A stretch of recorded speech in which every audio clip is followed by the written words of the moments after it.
Gift Biz Unwrapped, episode 198. Whole FOMO thing. I mean, there's a reason people do it. It works.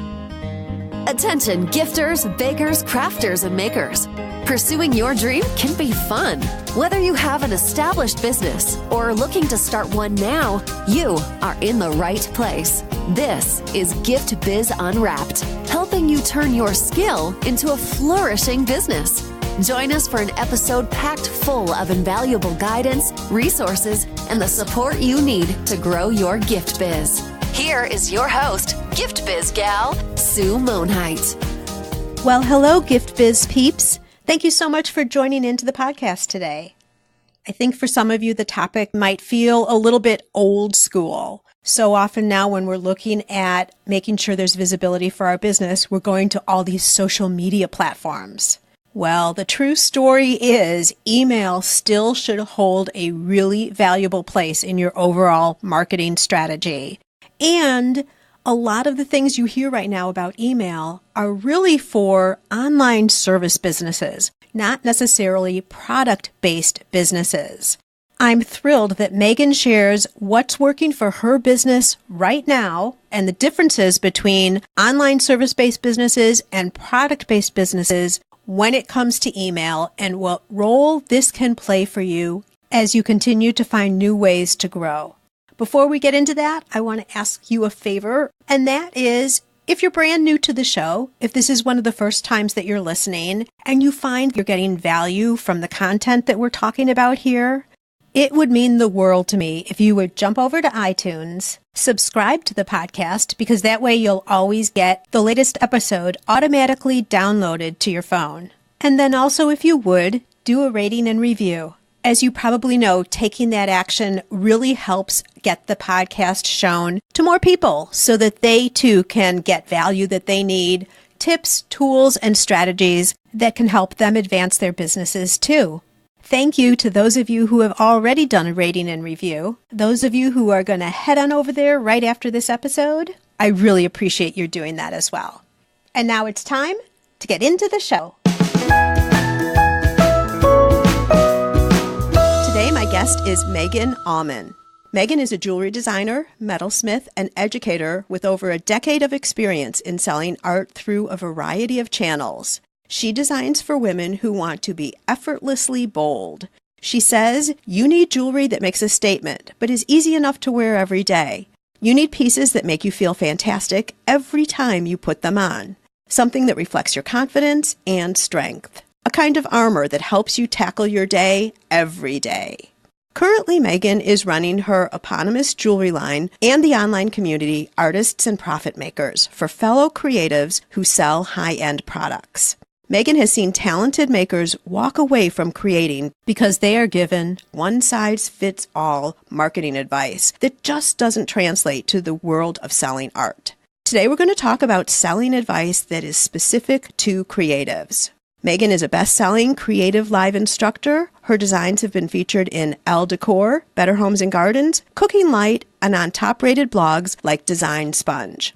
Welcome to the Gift Biz Unwrapped podcast, Megan. Thank you for having me. I'm so excited to be here. I am thrilled, and your topic could not be more apropos. I am really, really interested in hearing what you have to say. So we're going to dive right in. But before we do, I want to have our listeners get to know you in a way that's become a tradition on this show. That's by having you describe yourself through a motivational candle. So if you were to share with us a color and a quote that would create a candle that speaks you, what would your candle look like? Yeah, so my candle, first of all, it's definitely gray because anyone who knows me knows that gray is my favorite color. It's either gray, black, or white, but gray is usually the winner. Oh, I am so with you. Yeah, so it's usually gray. And it's funny because I was trying to think about what my favorite motivational quote is. And I decided that right now there wouldn't be a quote. It would just be like an awesome handmade textured candle because that is what I'm so into right now. And it actually kind of doves into my teaching philosophy of working with artists and makers. And that for so long, we've been taught that marketing is very verbal. But right now, we live in this wonderful world of opportunity for visual marketing on the web, which just plays so well to what we're doing. So I'm leaving a quote off my candle and we're going all tactile, textury, handmade, and celebrating all of that other stuff that we do. Beautiful. No one has ever answered this way. I love all the creative different ways people take this and just make it their own, which is exactly what I wanted. And I love it. Absolutely fabulous. So let's ground ourselves a little bit in understanding you and how you got into what you're doing today. More right now from your jewelry line, and then we're absolutely going to get into all the advice that you have for us. But tell us how you got started. Yeah, absolutely. So I'm really fortunate that I grew up as a creative kid. I was in like drawing classes by the time I was, 6 years old. My mom was a painter. I was just always really encouraged to do that. And so growing up, I kind of thought I wanted to have different kinds of jobs. And by the time I was in high school, I thought, okay, I'm going to go to college for painting. And luckily, my parents were super supportive of that. And then my senior year of high school, I took a workshop where we did lost wax cast rings. And I was like, oh my gosh, you can go to college for this? Sign me up. And so I immediately started looking for colleges that had metalsmithing or jewelry programs. And I ended up going and getting my BFA in metalsmithing. And then because I had no idea what to do with a BFA in metalsmithing, I went and got my MFA in jewelry and metals because I was like, well, I don't know what to do. So let's just go keep getting all the degrees until I can figure it out. You'll find it along the way, right? Right. And so that was a really smart call because I ended up going to an MFA program that was really actively supporting thinking about making money, which I know sounds weird, but in art school, it's so common to go into programs where making money is not just you're not taught how to do it, like it's actively discouraged because selling is selling out and that kind of thing. And I was really fortunate that I was in a grad program where it was encouraged. We had a jewelry student co-op. We would do sales every semester on campus. I helped run that. And while I was in grad school and I was making all this kind of sculpture art type stuff, I was also developing my jewelry production line. And so when I came out of school, I was really lucky in that I had a 1-year sabbatical replacement position where I was a university professor. And I always like to joke that what I learned in that year is that I didn't want to be a university professor. So luckily that gave me the time to transition into being able to launch my jewelry business then. And so I started, and this was actually in the fairly early days of Etsy was when I was coming out of grad school. So I opened up an Etsy shop and I literally sold nothing for like 6 months. But luckily at the same time, I was doing craft shows and then I discovered Wholesale. And so I did my first Wholesale show, which actually was the New York gift show. Now it's called New York Now, but I just dove right off the deep end of the swimming pool. Like I had no idea what I was doing, but I just did it. And so really kind of focused, ended up growing my business through Wholesale first. That was my primary goal there. And that was 12 years ago that I started doing craft shows. I think 11 years ago that I did my first trade show. So I'm still around, which I feel like is a good sign. Mm-hmm. Are you still doing trade shows today? So I do less than I used to. So there was a time where I was doing 3 a year. I stopped counting, but I've done somewhere well above 25 trade shows in the 11 years that I've been doing them. And I've transitioned now to focusing more on just maintaining my existing wholesale relationships. And so I do usually 1 or 2 smaller trade shows a year, something like the American Craft Council's Wholesale Show. I don't do New York Now anymore because I felt like I didn't need to now that I've established those contacts. That's the beauty of Wholesale is that once you have contacts, you can reach out to them for orders over and over again. And then I do occasional things like I show with a small group in New York City during New York Now. We do a little pop-up at a hotel so that way buyers can come and meet with us. And it's much more low key than doing the actual show. But I will say for anyone thinking about it, I would not have the business that I have if I hadn't done New York Now and a couple other key trade shows when I was starting. So even though I'm doing less of them now, it's by far the foundation that I built my business on. Yeah, well, New York Now is such a huge show. And I've heard, you're not the only one I've heard who does a little bit of something on the side. You have a little showroom in your hotel.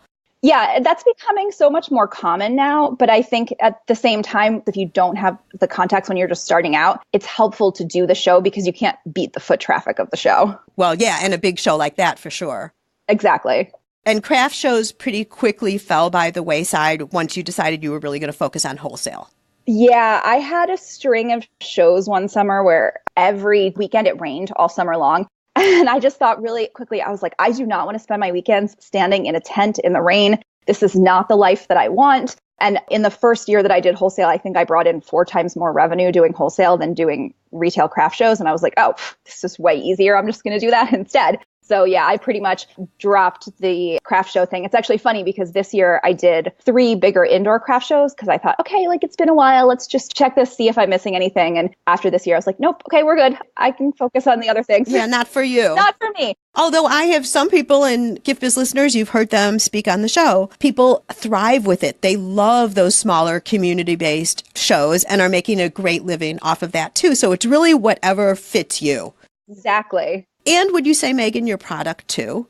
Absolutely. So it's really a blend of what you like and also your product. And, that's kind of one of the things is that my price point is a little bit more expensive. And so when I do a lot of those like smaller local shows, I get a lot of pushback. Whereas in wholesale, selling to stores, my price point actually feels really reasonable to stores. And so the work sells better that way. Okay, so you have established your business, and give us the look behind the scenes in terms of production. Were you working offsite in like a production studio, or were you working out of your house, or how was that working, again, back in the early years?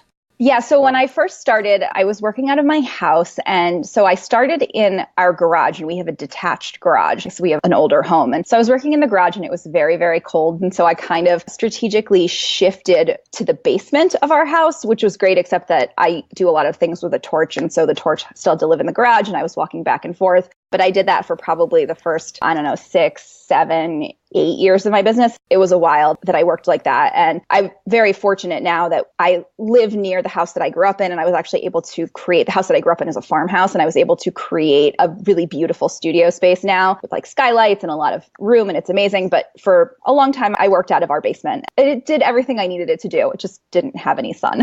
Right. I mean, and that's something that you have to do as you develop. You use what you have, and you make things work, and then you adjust as you're perfecting and also testing what's going to work for you. Just like you were talking about, you made the choice of going wholesale versus more local craft shows. You saw that you didn't want to teach, and you can't learn any of that unless you put your foot in and kind of get a feel for it. Exactly. And for someone else, it might have been absolutely the opposite choices than what you made. I totally agree with you. And that's one of the things that I believe so much is that there's no one right way to run a business. And so you're right. You have to try everything and figure out what works best for you.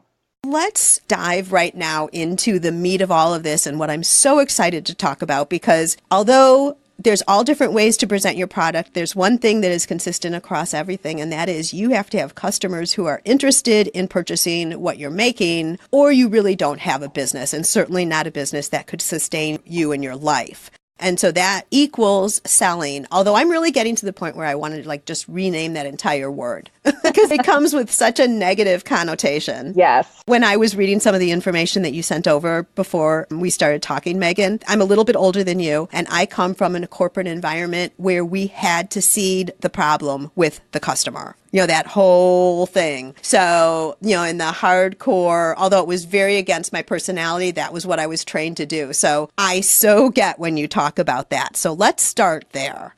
Yeah. So probably a couple of months ago now, maybe more, I wrote a couple of ranty blog posts about that your product doesn't need to solve a problem in order for you to sell it. And I think this is one of the biggest sticking points for makers and crafters and artists, because this is the advice that comes from the marketing community, especially info marketers, people who are selling a service or a digital product or a course or something. The conventional wisdom is that you identify a problem, and if there isn't a problem, you basically manufacture a problem, and then you tell the customer why your product solves that problem. And of course, there are 100% products that do this, right? People design products all the time because they see a problem in their life and they want to fix it and they create a problem. And so if that's you, that's awesome. But more what I find in the maker community is that we get excited about process or technique or an object. And so you make it and it doesn't solve a problem. And so trying to market your work by forcing a problem on it feels really disingenuous. And this is why so many artists and makers and crafters hate selling, because it really feels false and wrong, because you're essentially, it seems like you're trying to trick your customer into something. But what I also think is that in doing that, we're selling our products short, because if you're an artist, and when I say artist, I think of makers, I think of crafters, I think of people making food, I think of all of these things that your listeners are, because honestly, there's art in all of this. And when we reduce it to solving a problem, we're actually selling our work short, because people don't buy things because it solves a problem. You don't buy a cupcake because it solves a problem, right? You buy a cupcake because it looks pretty and it's going to taste really damn good. And so by trying to create these problems, we're really selling our work short. And so what I want to do is I want to encourage artists and makers and crafters to really think about how to show off their work from the more experience-based marketing. So what it tastes like, what it looks like, what it feels like, the experience of using it. Just getting people excited about those real visceral things is a completely different way of marketing from what we're taught by traditional marketing standards. I love that. And you're right in line with where it feels like everyone's starting to talk. Not as much materialism necessarily, but what does it bring you and what does it add to your life? Even if it's just something that adds to your life within a single moment, like eating a cupcake. Yeah. Or you're eating a cupcake and you're getting to be with your girlfriends. You're all together and you're enjoying that. Like what else? What's the extended linkage with that cupcake? Exactly. And our community can learn a lot, I think, from the craft beer community, because craft beer legally, like they can't tell you that their beer solves a problem, right? Like that's totally against the law and the way that you're allowed to market beer. And I know some of this because my brother actually works in marketing for a craft beer company. So we talk about these kinds of things. So what they have to do is they have to play up the experience of it. And that's why people buy craft beer. And it's the same reason that they might buy a piece of jewelry, not because they need something to wear tomorrow night, because quite frankly, if you need something to wear tomorrow night, you're probably running to like Target and buying something really quick or whatever. Like you're not taking the time to shop. But instead, if you're thinking about, okay, like I love this work and I love the maker and like I really want to just own this piece because it's beautiful, that's how we should be selling our work more. Absolutely. Agree with you. How does that transition into attracting customers? How do we do it then?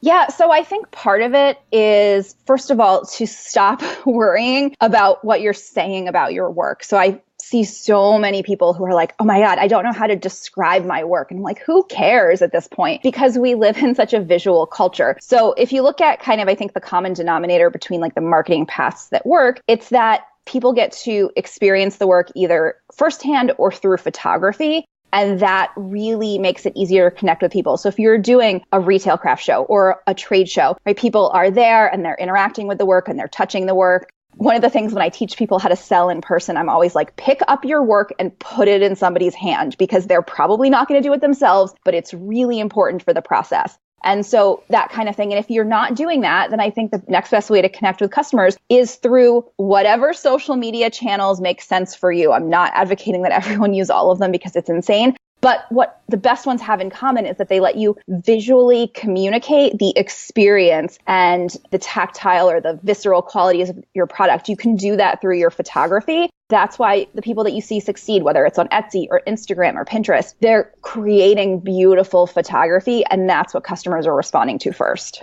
On the photography end, how do you feel, or do you have a preference with the two different types of photos I think I'll describe that are out there? One is it's just the product sitting there by itself. Maybe it has a little bit of created background, like a staged background, like a flat lay or something, then with a necklace laying over it or whatever it is, versus more of a lifestyle shot where someone is in an environment and then wearing the piece.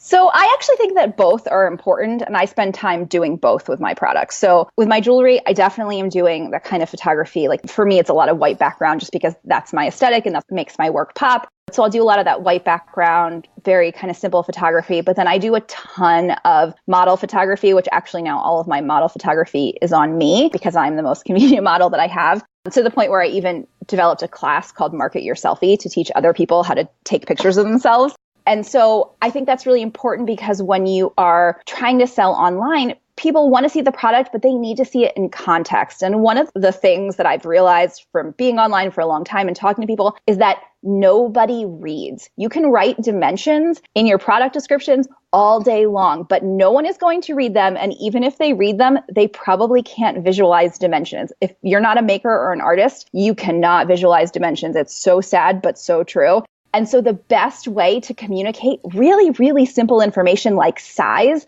is to stick a human element in your photography, whether that is the body, if it's jewelry, if it's being worn, but even if it's not, if you have a hand holding a cupcake or a hand reaching in, or like it's someone's holding something and you can see it in relation to their torso, whatever that is, that immediately gives people information about size and scale that is so much more quickly and better communicated than if you wrote it in your product description. And they also say photos, the mind just can accept and interpret photos so much faster too. Exactly. And photos give the feel, that emotion. Exactly. And that's actually one of the reasons too that I'm such a strong proponent of adding a human element to your photography, whether or not you make a wearable product, because we are trained as humans to read emotion from other humans. Even if it's just a hand, we read body language. And you're right, it's such an important way to communicate emotion that even an amazing copywriter cannot hit that in the same way that a great photograph can. That's going to give me some thought, because I always feel like, well, if I don't know the person in the photo, unless they're a big brand, who have all the models, what does it matter? But my thinking has a little bit changed, and I'll go into this in a minute, but you're saying any person. So even if they don't relate, if they don't know, because it's not you, the maker, or the designer of the piece, but any person, is it more advantageous to a customer understanding and feeling good about a product than just the piece laying by itself? I think so. Again, I think more often than not, it definitely helps. And again, it's sometimes as simple as like sticking a hand in, which is so easy to do for just about anyone. But there's something about like we as humans relate to other humans. And there's also a scientific concept called mirror neurons, which is this idea that like if you see someone doing something, your brain mimics as if you are doing it too. So if you see a hand reaching for a handmade ceramic mug, it makes you want to reach out and touch that handmade ceramic mug too. And so adding that human element literally tells our brain that we want to be mimicking that behavior, which of course is going to then make you want the thing more. That is so interesting. To summarize where we are at this point, we've been diving into the whole experience-based marketing, and Megan's broken it down into two things, really. Photography and everything that we just talked about now in terms of what should be included in the photos. And that's mostly relating then to social media, online, your website, etc. And then also in person. So if you're at a trade show or you're at a craft show, or I'm always suggesting that you guys are out and making sure that you're interacting with your community in networking events or, local farmers markets, whatever it is. And Megan, as we were talking about that in-person experience, you're saying, let there be things that people can handle and try on maybe, those types of things, right? Yeah, absolutely. The best thing that you can do is encourage people to touch your product. Or those of you who are candle, bath, food, smell is amazing too. Like anytime you can get someone to smell something, that is perfect. I do not make a product that smells, so I have to be all about the touch. But it's really important to kind of engage all of the senses, because here's the other thing that I think we don't talk about enough with marketing. And if we go back to that problem solving marketing issue, I'll call it, it makes us think that people make purchasing decisions only based on like rational things. Like I have this problem and I must solve it, so I will buy this thing. But that's not how people buy. Yes, certain things it is, but we also buy things because we fall in love with the object or we just get really excited about it. We buy based on emotion. And so the more emotion you can create, especially through sensory experience, the better you're going to be as a salesperson. Totally agree. And you hear it all the time. Even if it's a logical solution to a problem, people will buy a specific version or from a specific company through emotion, for sure. Exactly. And the other thing that I want to add here, because I think this is so key, is that actually customers who buy based on emotion, who buy based on gut reaction, are actually happier customers. And this is not just me saying this. There's actually research that tells us this. They're actually happier customers than people who need to analyze and do all the research and like make the decision based on the rational things. Those are the customers who are actually more likely to be unhappy with their product. Whereas people who buy with their gut feel way less buyer's remorse. So I would much rather encourage my customers to buy with their gut because they're going to be happier customers. Yeah, they probably also then aren't second guessing. People who are analyzing before the sale are probably going to be analyzing after the sale as well. Exactly. Oh my gosh. All right. So in the social media realm, one of the things that's really popular and everyone is stressing right now is live streaming. I'm going to be interested in your opinion here, that you being part of the brand and letting people see who you are as the artist is also really key. And many times people will fall in love with you and buy your products just because it's you. Yes. So I completely 100% agree with that. But I will also say that I don't think that live streaming is the only way to do it. I think that it's one way to do it. And obviously, if you're talking to people in your Instagram stories or you're doing Facebook Live or whatever it is, that's one way. But again, I think just even bringing yourself into your photography, talking to your customers on social media in your writing as if you're talking to a human. So I'm not the kind of person who, I don't like to do live video, which is ironic because I taught a million classes on Creative Live, which were all live video. But personally, in my day-to-day, I'm not a big fan of live video. But what I do like to do is photograph myself a lot, post those on social media, And then whether or not I'm in the image, when I write captions on social media, I write like I'm talking to a human as opposed to writing marketing copy. And so I totally agree with you. I think people buy because they love the maker or they want to feel connected to the maker. But there are so many ways to do that, especially if you're like a little video shy. There's totally other ways to do that. You have no idea how many people are smiling when you just said that, for sure. I have a guess. I have a guess of how many people are smiling. I think it's a lot of people. Yeah, pretty high percentage there. And you bring up a good point too, which is engagement. When someone is responding to a photo or commenting, to be there and be available and to talk back, not talk back, but you know what I mean, communicate back with them and start developing a relationship. Yeah, exactly. And I think that it's so funny because I always tell people I have like a love relationship with Instagram. Most of the hate comes into things like the algorithm. But what I love about it is that if you're using it properly, you can have these meaningful conversations, whether it's in the comments, whether it's in your DMs. When I go on Instagram, I feel like I'm connecting to other humans, and I love that. And so that's a great way to build that relationship with your customers without feeling like you have to be the talking head on video all the time. So how do you build that time into your day or week to do that? So I am very much a person where I like to push my marketing activities to either end of my day so that I can spend as much time as possible in the studio, actually focusing on my studio work and focusing on making. Because at the moment, I'm a one-woman show. So every product that comes out of my studio is made by my hands. And so what I do is I use a strategy that I call marketing mornings. So in the mornings, I like to get up and do any of my major marketing stuff, blog posts, email, just checking into Instagram, that sort of thing. I used to do a lot more of that in the morning. I'm shifting a little bit more towards the end of my day now. So after my orders are shipped or maybe after dinner, I'm booking a little bit of time to do some of that now just because evenings tend to get better engagement because more people are, again, doing exactly what I'm doing, right? They finish dinner, they're on their phone, they're hanging out while they're watching TV, browsing Instagram or Pinterest or whatever. So I'm shifting a little bit more to that, but I really like to push those so that when I'm in the studio, I'm not messing around with that other stuff. I'm working in the studio and then my marketing activities go to either end of my day.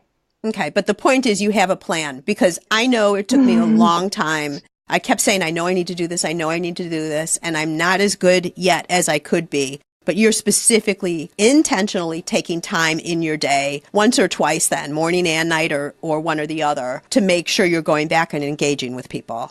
Yeah, absolutely. And sometimes I'll check in a little bit at lunchtime. It's just kind of one of those easy things to do. Or like if I'll pop into Instagram and see what's going on. It's probably because I'm an Instagram addict. Wait, you just said you had a love-hate relationship with I do. It's love, hate, love. Okay.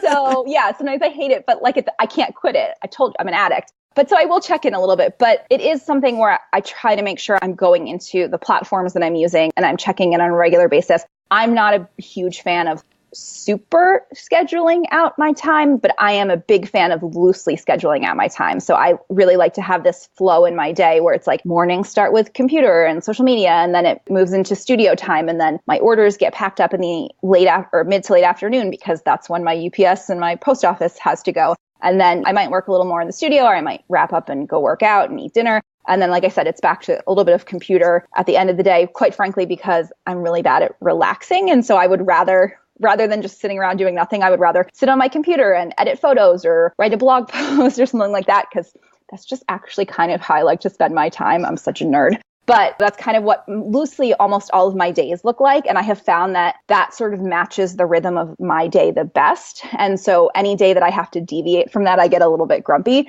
But it's helpful to know, like, okay, these are the things that are going to happen every day in the business. And I'm with you on that. You know, sometimes I say, well, why don't I just read like a fiction book or something that's not business, or like actually watch the television show instead of having my phone also there? And I just can't do it. I finally given up. I'm like, this is what I like to do. I'm just going with it. It's okay. Yeah, I think it's totally fine. As long as you're kind of acknowledging that you're doing it because you want to be and not because you have to. You have to be. Exactly. Yeah. And, you know, I grew up, my dad owns his own business, and I grew up in a house where like that was very common. And I remember one time my dad said to me when I was young, he was like, I'm really lucky in that my hobby is also my job. Like, he's like, I love what I do. And I think that that's just who I am. And I think that's who a lot of, you know, makers and creatives are. We love what we do. And so if you love it, you shouldn't feel guilty for working on it a lot because you love it. And that's totally fine. I'm right with you. Totally agree. Wasn't this a great behind the scenes look at how Megan works her day, manages and engages in social media, but is very intentional with her schedule. We're going to stop for a quick word from our sponsor and then get back to Megan as she starts to cover what email looks like in her business. This podcast is made possible thanks to the support of the Ribbon Print Company. Create custom ribbons right in your store or craft studio in seconds. Visit theribbonprintcompany.com for more information. So we've talked a lot about social media, but I know you're a real fan of email too. I am. So I just think if you're going to do one thing for your business, it should absolutely be setting up an email list right from the beginning, because it is still the best way to connect with your customers. As we've learned over the last couple of years with Instagram, social media is very fickle. I like to joke that it's because engineers get bored. I used to work a lot with the Etsy seller education team, and I remember someone telling me one time, like they would come in and there would be changes to the Etsy system, and it was because like the engineers, there wasn't anything broken that day, so they were bored. So they were like, let's try this instead. And so that's what I always picture anytime there's an algorithm change on any platform. I'm like, oh, the engineers were bored today. But it's really stressful to build your business on the whims of bored engineers. And so that's where I think email is still really important, because it's such a powerful way to connect with your customers that while we're starting to get algorithmic inboxes, it's still a little bit safer in terms of actually being able to get to the customers you want to get to. And it's also the people that you know are most committed to your business, right? It's really easy to follow someone on social media, but if you're giving them your email address, you know that it's valuable and you know that they actually want to hear from you. And so it's really important to A, collect email addresses, and then B, to actually send emails. So I always try to go no more than 2 weeks without emailing my list, because otherwise they forget about you. And so that's the other really key point that I think people miss is they're like, oh, well, my email doesn't really do anything. And when I ask them why, they're like, oh, every couple of months I send an email. Well, that's not near frequently enough. They will totally forget about you in the interim. So important to actually email that list once you've built it. Okay, so let's break this down a little bit. It starts with list building. So how do you see are the best ways to attract people to want to give you their email? Yeah. So first of all, I'm not a huge fan of any kind of, this goes back to the info marketer thing. I'm not a huge fan of like a PDF freebie or something, because people who are signing up to get a PDF freebie, they want information. They don't care about your product. So you might get a lot of people on your list that way, but they're probably not going to be great customers. So don't worry about that. You can let go of the stupid lead magnet advice that you've heard. Literally put a call to action everywhere you can on your site, on your social media. That's something to the effect of be the first to know about new products or special releases or occasional sales or whatever it is. That's the call to action that I really recommend, because it means that the people who are signing up are your biggest fans. They're the ones who want to be the first to know, which makes them so much more valuable than someone who was like, oh, I wanted this free thing on your list. So that's the first thing. And then it's also important that you then promote the list. I have found, and I think a lot of people find this, that especially on Instagram, it's so hard to sell directly from social media. So a lot of my calls to action on Instagram are not like, hey, go buy this thing. It's, hey, I'm getting ready to do a release and my list hears about it first. So go sign up for my email list. So I spend a lot of time on social media actually pushing people to my email list instead of trying to sell them directly. And then the email list is where I make the hard sale. Okay, this is really interesting to me, because we all know that there's so much, our inboxes are crazy full. And so there has to be something valuable in an email from somebody, you know who the sender is, and for that people to actually open. So you're saying that what you do is you're providing additional value to your email list by kind of seeding the fact that there's going to be some goodies there. You're going to want to be the first to know. Do you also ever give specials exclusively and only to your email list? So what I do is if I'm running a sale, which I don't run a lot of sales, but every so often I do a sample sale, which is like I have a lot of excess merchandise, but it's all kind of one-offs or two-offs, or even when I do, sometimes I'll do like a birthday sale. What I do is my email list always gets the sale first, usually about an hour to 2 hours before I release it onto social media. And that is really key, because like in my sample sale, when I do that, I'll sell through about 50% of it in the first hour. So if you're not on the email list, you're missing out on all of the good stuff. So that's really kind of where the value is to my email list. It's saying like, hey, you guys get first dibs, and sometimes stuff sells out. So it's really important. Like if you really want the thing, you want to be on the email list, because that's the first dibs always. Well, and that works beautiful for you because you are the designer. You're the sole designer. So understanding that there's scarcity. Yep. Because you may have one or two of something and the story all falls in line because you're the one making it. So it's very limited. That wouldn't work for somebody. And I'm just mentioning this to you. You have to have a different angle if you're mass producing something because the idea of it not being available doesn't kind of go with what your brand is. If that's the case, then you have to think about other ways to communicate. And I think the most important thing is literally to show people how a product fits into their life. So if you're like mass producing scarves, for instance, then your emails should be things like, here's a different way to tie this scarf, or here's how to layer it with this outfit or something like that, so that you're still giving people a reason to open the email. But I do think that anytime you can create a little bit of scarcity, it definitely helps. Right. Perfect example with the scarves, because it has to be something that they're going to be interested in, that when they see it, I mean, I don't know if you're like this, but I know when I go through my emails, there are certain people that the second I see an email from them, I'm opening it immediately. I almost don't even look at the subject line. And it's because I know that what they've got in that email is something that I can always use. Exactly. And I think that's so important. And I think the other thing is, if you're not sure where to start with this, just think about the customer objections is what you would call them, but literally like, what are the things that people say about your product? And this is why I'm actually a huge advocate, even if you don't do it forever, I'm a huge advocate of doing like retail craft shows or in-person events, at least for a little bit of time, because people will say the stupidest stuff to you, but in that stupid stuff is like nuggets of information that you can use. So like, I remember someone saying about one of my necklaces one time, well, I would wear that every day if I was famous. And I was like, what? That's a weird comment. But then I was like, okay, like people like the big necklace, but they don't really understand how that fits into their everyday life. So my job is to show them how this big statement necklace actually works in their everyday life. So when you start to hear those things, I keep a notebook with me at shows and I'll write down email ideas and blog post ideas based on things that people say. So that now you've got like, okay, I don't know what to send for an email. Oh yeah, this woman told me that she really likes scarves, but she can never figure out how to wear them. Okay, it's time to do an email series on actually how to wear these scarves. And so you say that at the very least every other week, so people don't forget you, right? Yep. Are every single one of those emails something that's promotional?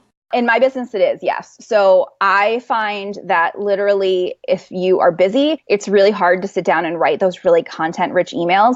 And it's okay if the email is something like, you know what? I really love these earrings for spring. Here's a picture. Here's a paragraph. Boom. Here's like where to buy it. And then you send the email. And I actually have people tell me that they like opening my emails because they know they're always going to see a pretty picture and they're not going to have to read a lot. And so they know it's like a really quick thing. And so you can develop those expectations with your customers. That's just, hey, I want to show you something this week. Because if you think about it, if you were to walk into a store employee isn't going to be like, hey, let me tell you a million things. They're going to be like, oh my gosh, we have this thing that I think you'll really like. Let me show it to you. If you had a regular walk into the store, you can do the same thing with your email list. Like, what is one thing that you really want to show the regular customers this week? And that can be the whole email. Got it. That's a great explanation in terms of what your customer is anticipating seeing from you. And then I'm thinking consistency then.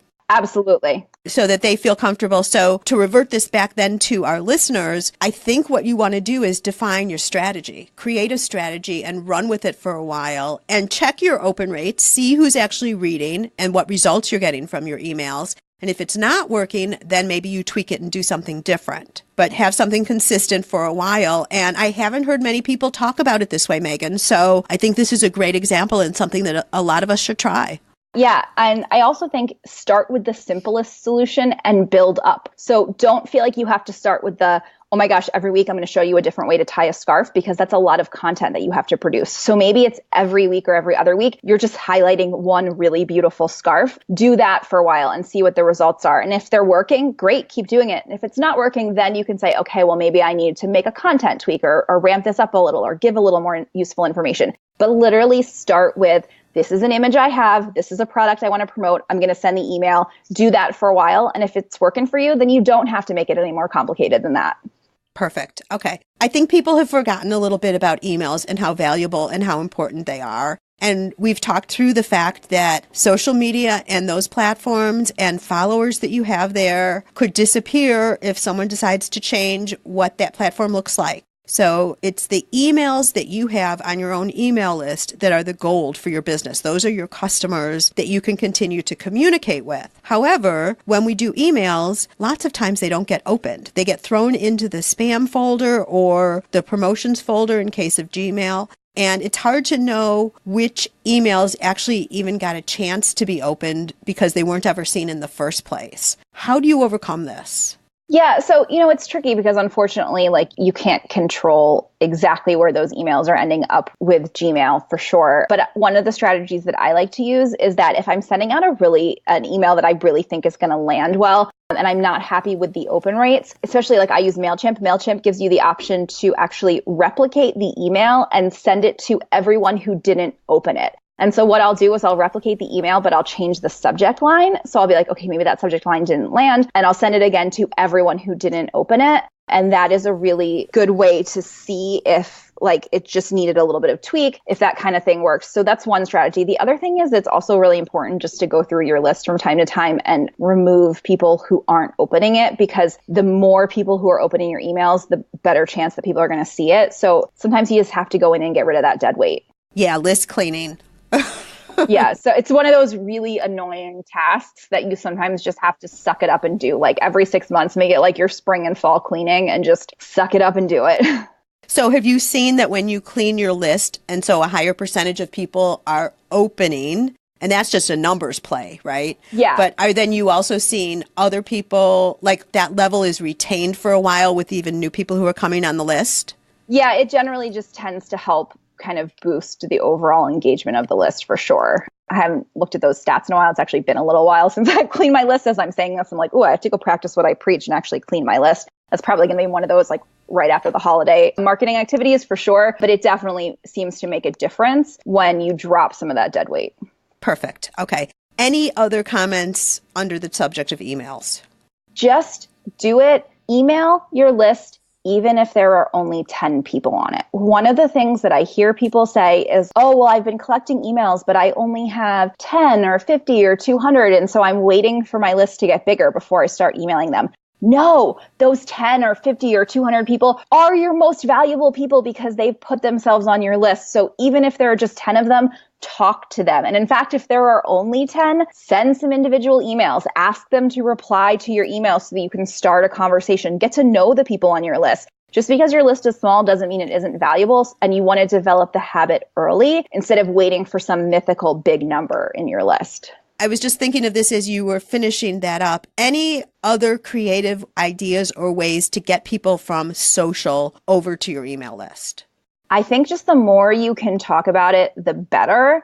But definitely things like having a sale that's going to happen in a specific time or having a launch that's going to happen in a specific time for sure seems to be the two best strategies for moving people over because it gives them a real reason to go there. Yeah, and they don't want to miss out. That whole FOMO thing. Exactly. The whole FOMO thing. I mean, there's a reason people do it. It works. Right. There you go. Okay, let's talk about your customers now. What do you do to have them keep coming back over and over again, to make them loyal where almost the only jewelry they're ever wearing is jewelry of yours? Yeah, so one of the things that I do is I try to give them as much love on social media as humanly possible, because I think that we all like a little bit of love and attention on social media, whether we are promoting a business or not. I think it's so important. So when customers tag me that they're wearing things, I always share them in my Instagram stories. I have a story highlight that's literally all the people who are wearing it. I'll comment on things. And I also very much happily have conversations with my customers in my DMs of Instagram. So if they are commenting on something, I'm responding back, really having a lot of conversations there. And it makes them feel really, really special because they're like, whoa, she's taking this time to have this conversation with me on social media. That's amazing. And it keeps you top of mind. So for me, it's really all about interacting with them and loving them as much as possible on social media because they feel special. And when they feel special, they want to buy more of my work.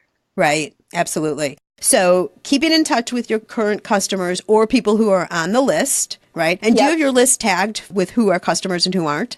Yeah. So the beauty of MailChimp, so I use MailChimp and Shopify. And so the beauty of that is at any moment I can go in and create a segment of my list that is just customers. And this is people far underutilize MailChimp. It's magic. I can go in and create a list that's just customers. I can create a segment that is customers who have bought in the last couple of months. I could do customers that haven't bought in a long time. You can create so many segments, and it's beautiful because if you're like, oh, you know what, I just want to reach out to the people who purchased this year and say thank you, you can totally do that without having to have pre-set up a segment. You can just do it when you're building your email.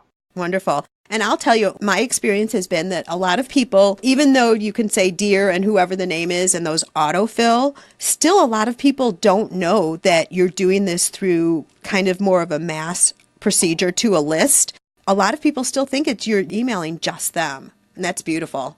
They really do. And the other thing that I often encourage customers to do is, especially like through MailChimp, if they reply to the email, the reply comes to me. So I'll say at the bottom of an email, if you have any questions, please reply to this email, or sometimes I'll even be more specific so that if people reply, then again, we can start the conversation, because then it's much more likely that I'm going to be able to help them out, make them something custom, or just allay their concerns if they're like, oh, I like this necklace, but I'm not sure it's going to be right for me. I'm always trying to get them to have conversations, because at the end of the day, the reason I actually just had a customer tell me this, like the reason that people want to buy from independent makers and artists and crafters is because they feel like they get this personal customer service. It's what customers want. Otherwise, they're going to go buy big box and it's going to be cheap and whatever. But if you can give them that level of interaction and service, it just makes them feel really special. And that's why they buy from us. Absolutely. And they're willing to pay a higher price too. Exactly. Yeah. So what would you say, Megan, to someone who's listening to you talking today and saying, oh, you know, I am a jewelry designer and I love doing it as a hobby. People tell me how pretty it is. I'm making a number of different gifts for friends for Christmas this year. Should I think about turning this into a business? You know, so that's such a good question, because I think there's so much pressure to do that. And the answer really is, do you want to actually work that hard and have your self-esteem tied to your income, right? I think that's one of the things that people don't think a lot about. But honestly, when you start selling your product and it becomes the way that you make your living, then you really have to think about, oh my gosh, if I get negative feedback or sales are low, it ties into your self-esteem. And so it actually takes a lot to overcome that. And so if you love what you do, that doesn't mean that you have to sell it. And I think we live in this kind of weird world where since Etsy started, there's so much pressure. I always talk about my mom was a painter. She painted my entire life and she never sold her work. It was just the thing that she did. And it's how we define her, as my mom was a painter. But she wasn't selling. But now I can only imagine if she was still alive, it would be like, oh, do you sell your paintings on Etsy? Right? Because that's what people ask now. And so just because we live in a culture where you can sell doesn't mean that you have to sell. But that said, if you do want to sell, definitely go for it, but try to get some of your ducks in a row first, right? Get your pricing right, because making something for a gift and then trying to turn around and sell it are two very different things. So make sure that you've got a handle on your pricing and make sure that you're actually willing to give it a try for a little bit. And I would say give yourself some time to build it. Like people tell me, oh, I was on Etsy for a month and I haven't sold anything yet. I was on Etsy for 6 months before I sold a darn thing on there. So just because you didn't sell something the first weekend you tried doesn't mean you're never going to sell things. Well, and just because you're on Etsy doesn't mean people are seeing you. Exactly. You have to direct people to your Etsy site as well. So I think some people think that, even Shopify, because it's a big platform. Oh, even Shopify for sure. People will just, it's that build it and they will come. Yep. It does not work like that. We all know it doesn't work, but then when we do it for our own businesses, we think they should. I don't know why. Right. Exactly. I was actually just having this conversation with my online group that I run, Artists and Profit Makers. And we were talking about how no one talks about actually how hard it is to build an online business. It's so easy to set up a website, but to actually get traffic there, build your customer base, make sales, that's actually really hard. And I think it's important that we acknowledge that, because you can't just slap up a website and hope that sales will come. You have to work. You have to figure out what your traffic strategy is, whether it's social media or Pinterest or SEO or press or whatever it is. You have to have some kind of strategy. And you have to give that strategy time to develop. If you put up a Shopify store and you post twice on Facebook and then you're like, this didn't work. Well, of course it didn't work. And so I think that's the other thing. If you are thinking about turning your hobby into a business, know that it's going to take some work. Know that you probably have to be the person who either A, loves taking their product to shows every weekend, or loves talking to wholesale buyers, or loves spending their nights on the computer editing photos and blogging and posting to social media, or has a lot of money to hire people to do all of those things. Or is interested in seeing if they like it. Maybe they just don't know. Exactly. And if you don't know, try it all. Like I really thought when I started my business that I was going to be that person who did craft shows forever. That's where I saw all like my peers and my heroes doing. And I was like, oh, I'm totally going to do that. And a couple months in, I was like, nope, not for me. But I would have never known that had I not given it a try. Wonderful answer. I love that direction. Let's talk a little bit about artists and profit makers. What's that all about?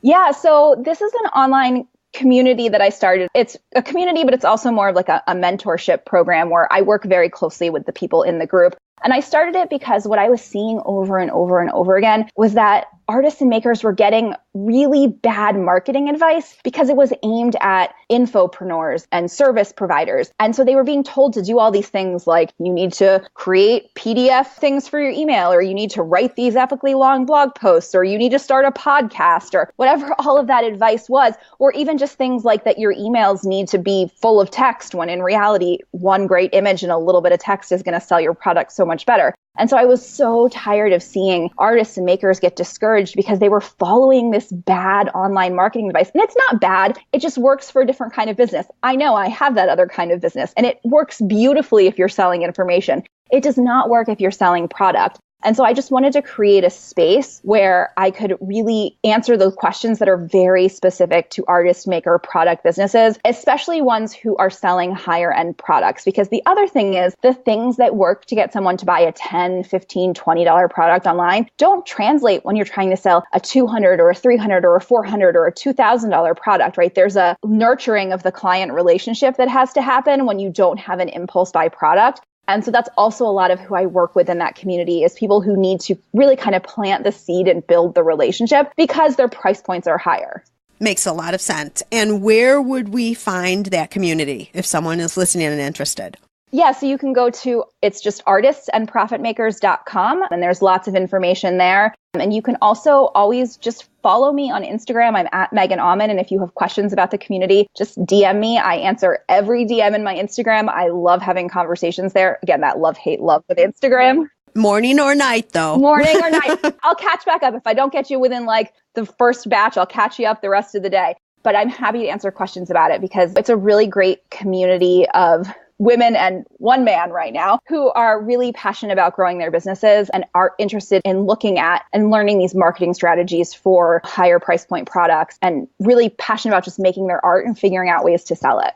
Perfect. And Gift Biz listeners, you know there'll be a show notes page connected with this episode. So any links that you need, any additional information will all reside there and is accessible for you anytime. Okay, as we're winding down, Megan, I'd like to present you with a virtual gift. It's a magical box containing unlimited possibilities for your future. So it's tactical. I'm thinking about the candle and the quote. You might explode this box. I'm not sure what you're going to do with it, but this is your dream or your goal of almost unreachable heights that you would wish to obtain. So please accept this gift and open it in our presence. What is inside your box?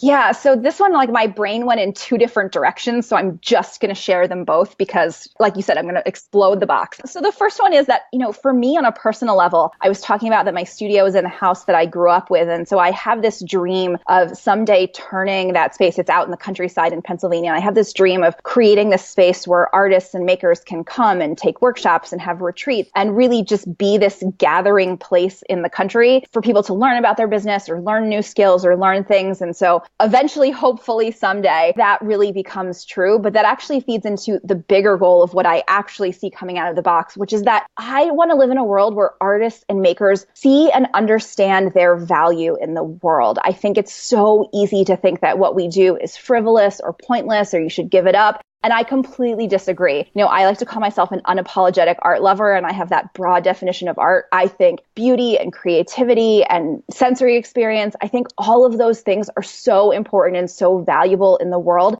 And so I just want to live in a world where artists and makers understand their value and can communicate it to people who will support them and see that value as well. And so that's really what's going to pop out of the box for me, because I want to live in this world where we value art, where we love art and craft and creativity, the way that as a culture we value things like sports, right? There's no reason that we can't value art the same way. And that's the magical world that I want to live in. And it's the world that hopefully I'm helping to build.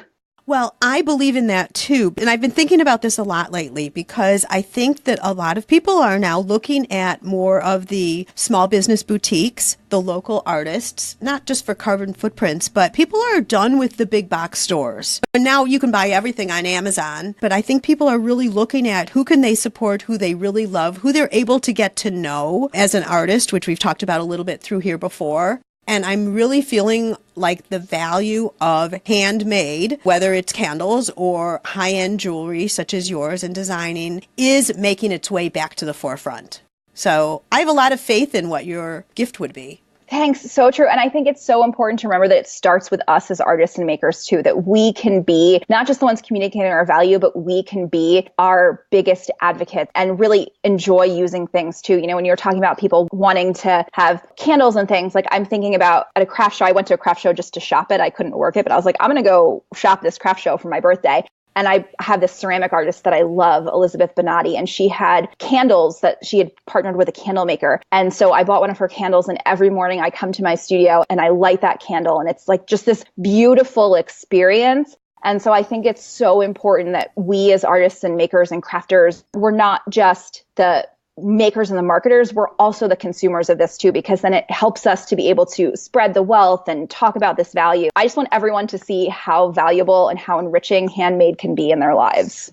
That is so powerful. I'm not even going anywhere else with that. This has been perfect. Thank you so much for all of your information, your perspective. It's right on. It's given us a few new things to think about, which is fabulous. And I just really appreciate your being on the show today, Megan. Thank you. Well, thank you so much for having me. So I'm usually pretty good at keeping secrets, but I'm spilling the beans. I can't help it. I'm so excited. I just want to tell you guys what I've been working on over the last few months. It's been a little bit of a secret project because I wasn't sure exactly what the timing was going to look like on it, but I can't wait. I have to share with you my secret. Many of you who've been following me for a while know that I wrote a book that came out last May. It's called Maker to Master, but that's not what this is about, although it spins off a similar concept. When I was getting serious about writing that book, there were actually two books that I had in my mind.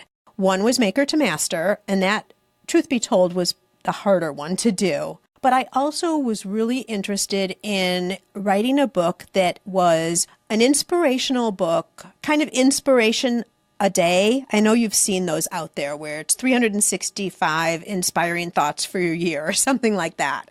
I think very often we get defeated by our own self-talk, and we also sway away from core, solid business growth values because there's a new social media site that's available or other things come up that take our mind off of the really important things that we need to grow our business.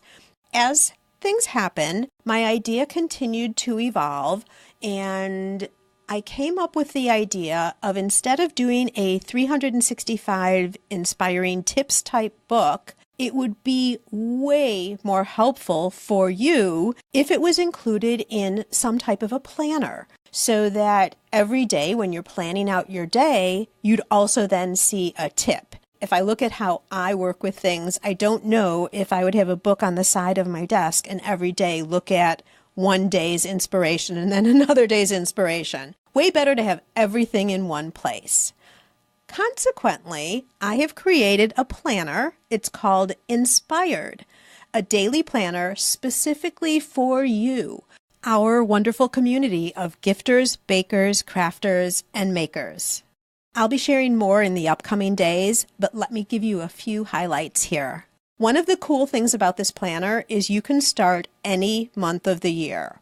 Have you ever been like me where all of a sudden in May you decide, I want to start doing things different, I want to get myself really organized, but then you go to find a planner and they either start in September going into the next year, or you have to buy a year and all the prior months of the year are useless for you because you're already in May. With this planner, you can start anytime. If you're listening to this announcement in January, you can start it right away. If you're hearing this in May, you can use this planner starting in May. It has monthly and daily layouts, so you'll be able to keep yourself really organized, and special life-enhancing sections. More on that later. It also includes what I've been talking about earlier, and the reason I changed this from a book to a planner, and that is daily inspiration, things that you need to be telling yourself, affirmations to get in the right mindset as the owner of your business. Also, business tips and ideas. Some of them you're going to read and you're like, yep, got it, it's covered. And then others might give you some pause. Ideas of things you might want to implement into your business to further either solidify or grow what you already have going. That's all I'm going to share with you right now, but I will tell you that we are just weeks away from getting this out to you.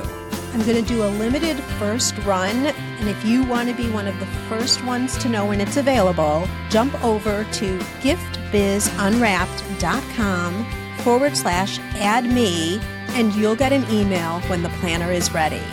That link again is giftbizunwrapped.com/add-me. There is no time like the present to take the next step on solidifying the dream you have for your business. The new Inspired Planner could be just the ticket to making sure that that actually happens for you this year. With that, I'm calling it a wrap, and I'll catch you next week on the Gift Biz Unwrapped podcast.